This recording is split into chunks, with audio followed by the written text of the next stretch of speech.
let's talk a little bit today about what can you expect when you have a hearing test. What is a hearing test? Hearing tests are assessments to see how one can hear, but how they can hear what?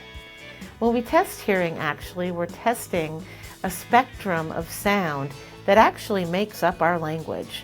A through Z fall within the sounds that you'll listen to during a hearing test.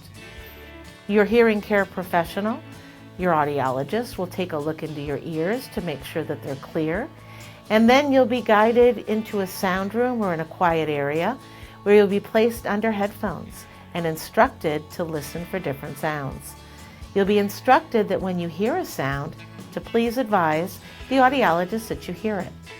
We carefully are looking at the spectrum of speech to make sure that the levels that you're hearing at are levels that are normal. Normal levels are when you can hear all of the sounds below a volume of 20 decibels. The minute we start turning it up over 20, it does begin to represent degrees of hearing loss.